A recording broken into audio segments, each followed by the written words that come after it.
Hello. It has been quite a while since my last Psychopomp analysis video, and with the release of Psychopomp GOLD, some of my theories were close and many were definitely disproven. I will go over everything we know down to our protagonist, the setting, areas, and a new detailed background of Mercury and his situation, as well as aesthetics and just general nods to the game like subthemes. This will contain a bucket load of spoilers off rip, so I highly recommend playing the game before watching. The link to the Steam page will be in the description, but if you're just a newcomer and don't care, let's get right into it. In Psychopomp GOLD, we play as a woman with an unknown name who is extremely paranoid and existential about the world around her. She believes that the public government areas and facilities are constantly hiding things from the people, and builds a helmet in order to prove it, called the machine that lets me read people's minds when I want to, or Psychopomp for short. Psychopomp is an automatic connection on its own, being defined on multiple sources as a spiritual creature or guide for the dead, or a conductor of souls in the afterlife. In my old Mercury theory video, I had mentioned that the writing made a distinct difference between Earth and the Bloody Earth, and Gold takes liberty to prove that. This is going to take some build up, so hear me out here. In Psychopomp GOLD, we have 3 new level areas.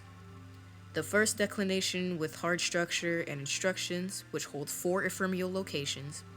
Symbols, which holds the aberrant locations. And when you get to the second ending or are trying to obtain it, Mercury's meeting place level after you obtain the first ending. There is an ephemeral location called Natural History Museum. Lodge that in your brain right quick. Natural History Museum. This location describes surface level knowledge on the entire setting. This is basically, this whole ephemeral location is answering the questions that I asked in my previous theory videos. And how Earth became the Bloody Earth, or whatever the case may be, including why our protag, Sivanesh Vishnari, is so focused on leaving it. The first sentient species on our planet were humans. These hairy bipeds were highly intelligent and are thought to have used tools. The speaker talks about 3 different evolutions in the museum. First, he speaks of the version of humans we all know, our generation of human life. He briefly touches on how they learn to create advanced tools and stay highly mobile, but the humans died. The last human died in captivity years ago, and none have been seen since. We died. He states that the last human died in captivity years ago. The first humans are considered extinct. And just as I was thinking about the Thraits directly after this, they mentioned that they were the next level of evolution on Earth. After the humans went extinct, the Thraits evolved. These creatures lived in small societies and did nothing of note. They were strong and stoic, which proved very annoying. Taking over what humans left. Pollution, fast food, all of the stuff that the Thraits mentioned back in the Thrait village in the first Psychopomp game.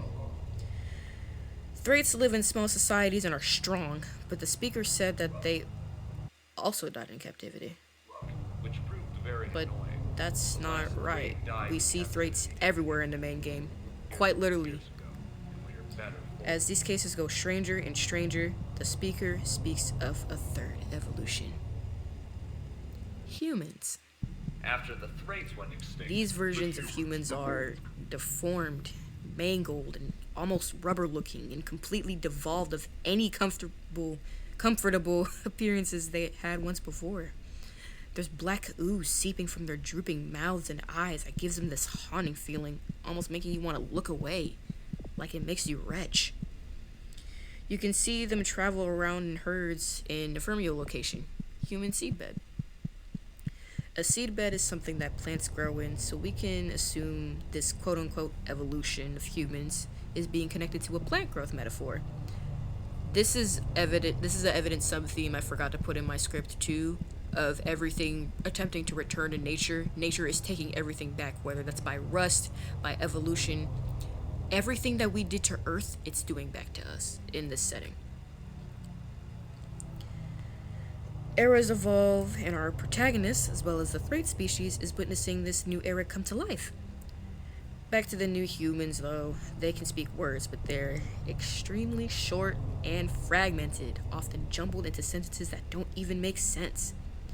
Like an example I have on screen right now, a human saying, "Made real, learning real, made real, learning real, made real." I can't even, it just keeps repeating, like those are the only things that it knows. Most of the words they speak have to do with objects that have souls or things catered towards the education system in human society, as well as the idea of being real.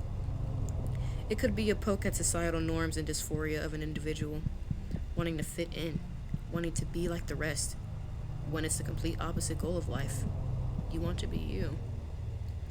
The Thraits are sick of these new humans crashing their turf and long await their religious figure, the Queen, aka our protagonist, Vena, or Vena for short. Some people also call her Pompey, if that suits you. To keep this shorter, our protag's confirmed name is Vena, otherwise known by aliases the Queen of Dragonflies or the Queen of Venus. Like I mentioned in my previous theory video, this thing is huge, by the way. The goddess often tied to Venus is Aphrodite, the goddess of love. She is connected to the idea of relationships of any kind, birth, and womanhood as well, including luxury in some sort of subliminal sense. See where I'm getting at here? Also note how all of the Thraits we see in-game are female. All of them are female. I'm so serious. No matter where you look, there are 0 male Thraits. Vena in the first ending is also seen holding what she regards as her child, quote unquote, who, after experiencing all the ephemeral locations, we can safely theorize to be an infant version of the secondary human evolution. Despite being a queen for possibly her entire life, and the only creature left of the original human being in captivity, quote unquote, because she never knew that she was an actual queen until inventing the helmet. That's a lot of words, bear with me here. She wants to leave the Thraits behind for good and start her own new life somewhere. If you want a metaphorical standpoint, this could symbolize moving on from anxiety or the idea of a basic, almost meaningless middle-class life. Touching her statue in Hollow Nursery also mentions her fingers looking for hammers. Destroying the statue also makes a much drier sound than the meaty scream we hear from the other species in the maps. One thing I also would like to note is the metaphors in the game's overall design, always circling back to the concept of birth and birthhood, as well as the flesh of the human body and the soul intertwining constantly, or spiritualism, however you see it. These are listed below. Female dominance in respective species, for example, the Thraits, kawaii stalks and their queen, dragonflies actually, they're humongous predators in the insect world, and feminism in human society. Ideal genetics as mutations, legit everything in Children's Hospital catering towards the wealthy and not the middle lower class. Instructions area having to do with DNA and different versions of mutations, primarily substitution mutations and frameshift mutations. Self versus nature in writing and literally in setting, because the earth is dying and trying to take everything back. And in building infrastructure, main NPCs in the hard structure area referring to buildings by age, mainly young. The entirety of the symbols area and all of the paragons also hints towards Venus' concept of life and birth. Understanding concepts, understanding flesh, understanding people, understanding symbols, all things you need to, at minimum, survive in human society. A Gutman also mentions that paragons lived on sulfur plains long before humans and Thraits existed, possibly before any mammal on Earth. The hints are constantly there. You just have to look for them. As explained in my previous theory videos, the king of all dogs, I'll call Code for short, never accounted for Vena waking up early. Because of this, all of his previous plans have gone awry and Mercury has to wake up shortly after her. In the old version, he simply explains to Mercury how they have to save the bloody earth and prevent Vena from causing any damage. But in Gold, You can move around and actually attack as Mercury, because he has to traverse the Rosandi area for mother, father, and a sister.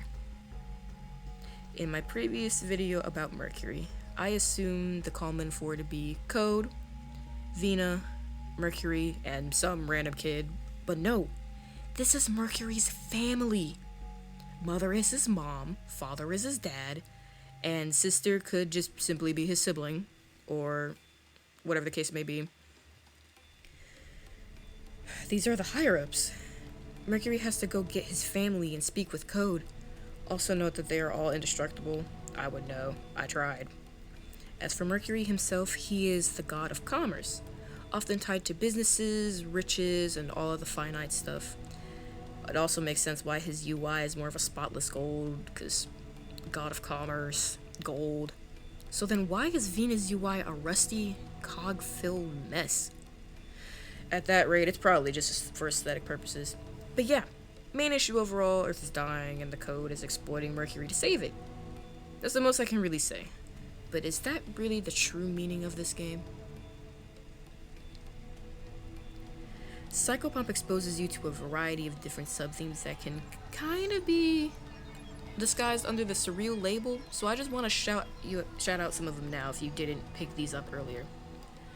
These include public skepticism, distrust of authority, violence, hence why this game is not for the faint, untreated mental illness, existentialism, death and the meaning of life, nature and the consequences of defying it, self versus nature, again, a bucket load of astrology, which has been prevalent since the first game, consumerism and mass production, exploitation of individuals, animals, and resources, failure of the American healthcare and education system, pollution, religion, womanhood, corporate greed, sin, capital expansion, working fatigue, and there could be much, much more than I listed. I won't go too deep into detail about where specifically these are in the game, but they are there, literally right in front of you, as long as you pay attention. Psychopomp does this in an almost seamless fashion in order to unsettle you and immerse you deeper into the game. And to be fair, I'm honestly very happy that Karbonic wasn't overly obvious about these details either, as it allows the player to not only read into Vena a bit, but bond with her actually. These are some of the only instances where the player is either creeped out by Vena or agrees with her judgments that that's just the way society is. There is literally no in between. And that stark contrast of the player response is amazing. I honestly find that as a beautiful thing. One thing I also want to mention before the outro is the game's overall aesthetic. Its urban decay and industrial aesthetics combined with a gritty posterization effect and heavy use of red and black push that aggressive psychological feeling and narrative forward. Landscapes throughout the day are also heavily brutalist on the outside, evident by hard structure and even DNA or the indoor layout of, what is it, school? Yeah, it's like public school. The only breaks from this setting, this unsettling nature, we see are areas meant to mimic nature, like meeting places, deserted area, and the dragonfly statue in sewer treatment. Thank you for sticking with me all the way through. I'm surprised Psychopomp fans have stuck with me for this long, as I have not really made a theory video since I don't even know when. But if you have any other questions, put them in the comments, and I'll attempt to answer them when I can or when I feel like it, because I have a life. Also, feel free to share your own theories as well. Love to see the Psychopomp community flourish, even if it's in little Threat village pods. Also, shout out to my friend Nightmare for assisting in getting some footage. This has saved my life because my laptop does not like to record stuff at high quality for whatever. But I digress. And yeah, My older, outdated theories, as well as my Psychopomp fan songs, will be in a playlist, in a description, and hello 2025. I hope this year goes well, and I'm excited to see what is in store for me and my friends. Bye-bye. Who is out here doing tasks, I dare say, on my laptop?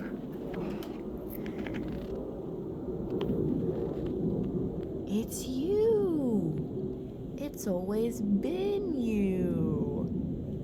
You freak leak. She's out here doing tasks. Making the next Psychopomp theory video.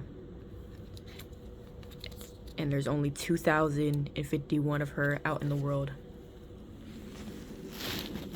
Let's hope she doesn't wake you up in your sleep.